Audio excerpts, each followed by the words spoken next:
Math 1314, Tyler Junior College, section 3.4, zeros of polynomial functions. Finding zeros of f of x, example 3. I'm still kind of reeling over the fact that the last video almost hit the 20-minute mark. My apologies. But now I'm concerned that this one might top it. Maybe we can go a little bit quicker. Why? Well, what do you notice about this function? There's two things about this that can make this one go longer than the previous one. Hopefully I can keep that from happening. Number one, the 24 at the end. When we make our list of possible rational zeros, 24 has a lot of factors. Number two, this is a fourth degree polynomial. Now why does that matter? Because when we do a good synthetic division, it lowers the degree by 1. So after one good synthetic division, we can reduce it from a fourth degree polynomial to a third degree polynomial. But the problem is it's still a third degree polynomial. So we have to do synthetic divisions twice to take it from fourth degree to third degree, and then from third to second. And once we get to second degree, it's just a quadratic equation. So hopefully we'll be able to get through this one fairly efficiently, even though there are two things working against us right out the gate. I warn you that I've seen problems like this get way out of control. They won't get any worse than this, at least for my students. Oh, don't get me wrong. I can make problems that have 6 degrees and have a huge list of possible rational zeros. But let's just see if we can get through this one. Speaking of possible rational zeros, there is one ray of sunshine in all this mess. Our possible rational zeros are made, we're doing the work over here and listing the results over there. Our possible rational zeros are made by taking factors of the constant term over the factors of the leading coefficient. But the leading coefficient is 1. So the only denominator we'll have is plus or minus 1. That's convenient. But in our numerator, we need all the factors of 24. Now, if you have trouble listing them, you can list them in pairs. For example, 1 and 24 are cofactors because 1 times 24 is 24. 2 and 12 are cofactors because 2 times 12 is 24. 3 and 8 are also cofactors, as are 4 and 6. So although the denominator is the shortest possible list, we can't say the same thing for the numerator by far. So I'm going to list the possible rational zeros. They're all over 1, so they're all integers. And I'm going to list the positive ones from least to greatest. 1, 2, 3, 4, 6, 8, 12, 24. So there's 8 numbers. And they're negatives. Negative 1, negative 2, negative 3, negative 4, negative 6, negative 8, negative 12, and negative 24. So we only have 16 numbers that might work. At this point, it's worth mentioning that if you need a technology assist, there is a way to get technology to help you pick a number. It kind of defeats the whole purpose of getting the zeros without technology, because technology can also give you all the zeros. But the whole genesis of this was solving this thing because we were looking for x-intercepts of a graph. If you have technology to graph this, any x-intercept is a good box number. Now, I am not going to get out graphing technology because I'm a firm believer that the more you can do without the technology, the better your brain becomes. So we are going to track down some zeros. Now, I know what they are, and lucky for us, they won't take that long to find. But let's analyze Descartes' rule of signs. For the positive zeros, and I'm just going to put plus and negative. For the positive zeros, we count the sign changes in the function as is. Now, you may have also been saying, but there's a missing term, and you're correct. That'll be an issue when we set up the synthetic division, but it's not an issue in Descartes' rule of signs. One sign change from positive to negative, and another from negative to positive. So since there were 2 sign changes, there are either 2 positive zeros, or subtract an even number, 2 minus 2 is 0 positive zeros. For the negative zeros, we Do the same thing but for f of negative x, which means we change the signs, but only of the odd powered terms. The first term is not odd powered, doesn't change. The second term is not odd powered, it doesn't change. But the third term is, so it changes, and the constant never changes. One sign change, two sign changes. So according to Descartes' rule of signs, they're either 2 or 0, negative zeros. Well, what does that tell me? That tells me if there's one positive, there's 2. And if there's one negative, then there's 2. What they tell me is that I can't just have one positive 0 or one negative 0. Okay. Now it's time to get busy with synthetic division. Box 1, negative 6, negative 8, 24. Okay, we got 16 numbers. Let's pick one. You want to try one? Okay. You can try one, but I'll tell you a visual way to see if one works without actually substituting it. If we substitute one into the function, basically we're just adding the coefficients. Because this would become 1, this would become negative 6, this would become negative 8, this would become 24. So there's a shortcut for 1, but only for the number 1. If this sum is 0, 1 will work. If this sum is not 0, 1 will not work.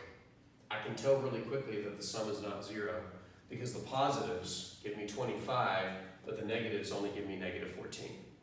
So without even substituting the 1, if the sum of the coefficients is not 0, the 1 won't work. If that made sense, great. If it didn't, then put the 1 in the box, run through it, and discover that it failed. Let's try 2. Bring down the 1, multiply by the box. Add to get negative 4, multiply by the box.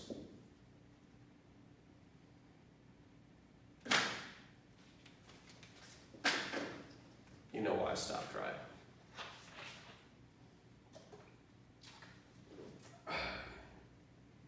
Something is wrong. What I said about the 1 is still good. The mistake was just recently made. What's wrong with my setup? Remember when I said there's a missing power, but that doesn't matter in Descartes' rule of signs? Yeah, but it does matter in synthetic division. This is the incorrect top row. And I'll tell you right now, the reason I knew it is because I saw in advance that this was not going to be a remainder of 0, but it was supposed to be. So where should I have a 0? In the top row? The x cubed is missing. There should be a 0 between 1 and negative 6.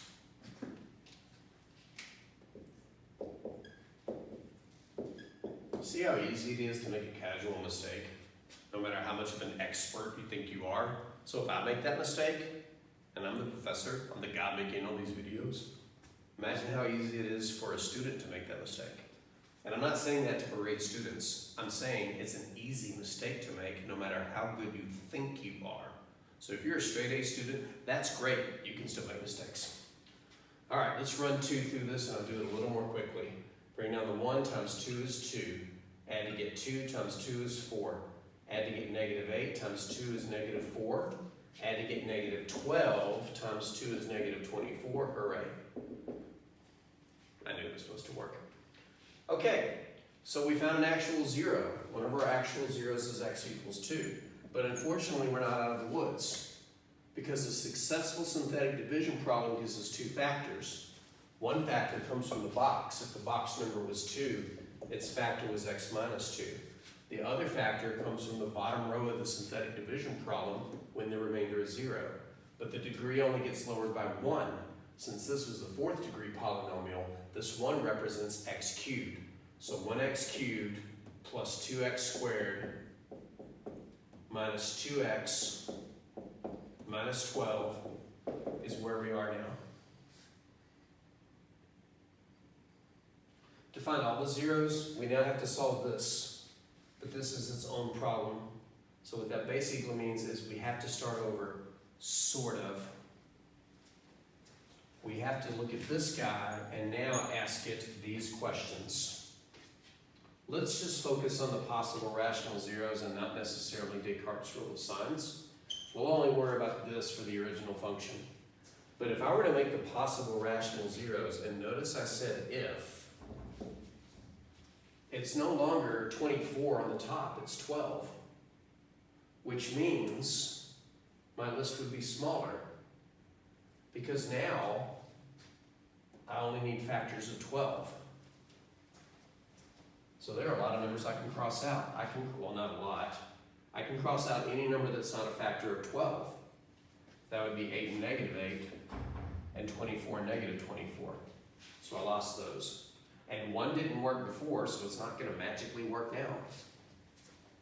Okay, so we need a synthetic division problem for this guy. 1, 2, negative 12. And we need a good box number. Now, 1 didn't work, so we're not going to try it again. However, if a number works once, it could work twice. So let's try 2. We didn't cross it out yet. It might work again. Bring down the 1. 1 times 2 is 2. Add, 2 plus 2 is 4. Multiply, 4 times 2 is 8. Add, negative 2 and 8 is 6. Multiply, 2 times 6 is 12. Well, look at that, 2 worked again. Does that mean we need to list it twice? Well, technically no, but I'm going to for a reason. So let's go ahead and list the 2 again. Now what does this get us? This means that this cubic polynomial has 2 factors. One is x minus 2. The other comes from its bottom row, but this degree goes down by 1, so this represents x squared plus 4x plus 6. And we have the original x minus 2 from the first time. And now it's down to a quadratic, so we can shut down the synthetic division. You could try it, don't get me wrong, but why? We have better ways to tackle these. So there's a couple of things to glean from what's happened so far. Number 1, if you're bigger than a 3rd degree polynomial, it's going to take more than one synthetic division to get you knocked out.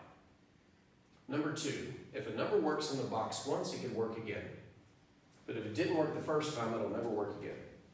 And in this case, the list of possible rational zeros got reduced because the constant term over here was just a 12, not a 24. So you can just chop away numbers that are no longer valid. Okay, so we got 2 zeros so far, but they're both 2. Hey, look, we got 2 positive zeros. They happen to match, but that's okay. So the only other zeros we got to worry about come from this guy. X squared plus 4x plus 6 equals 0. Now, I said that you can use the quadratic formula, and you probably will. And I said let's not worry about completing the square in the previous video, but I think I'm going to, just to remind you that it's a thing, and it's not as bad as it seems. If I wanted to complete the square on this, I would move the 6 over, make it negative, and then to complete the square, I have to take half of this and square it. Half of 4 is 2, 2 squared is 4. I need a plus 4 here, but I have to balance it on the other side. By completing the square, this trinomial will factor into a perfect square, and the constant inside of here is what you get when you do half of. So half of positive 4 is positive 2. Over here, negative 6 plus 4 is negative 2. Now I have a single variable quadratic equation. I can solve it using square roots. Square root both sides. We get plus or minus the square root of negative 2. Don't forget the plus minus. Move the negative 2 over. And before I finish it, this guy needs to be cleaned up. The 2 can't have anything done to it, but the negative can. Remember, we can split this into the square root of negative 1 and square root of 2. And the square root of negative 1 by definition is I. So there's the rest of the zeros. 2, 2, negative 2 plus I squared root of 2, negative 2 minus I squared root of 2. So everything we predicted came to fruition.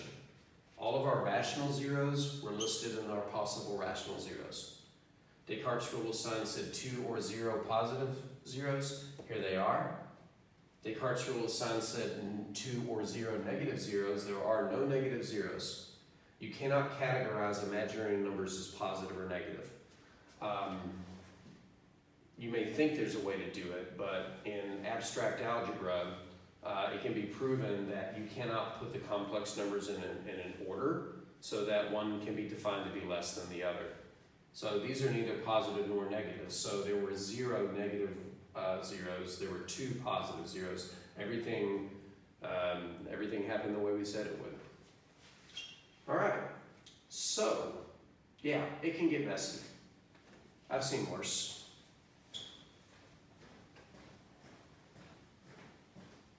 Oh, that one only took 15 minutes.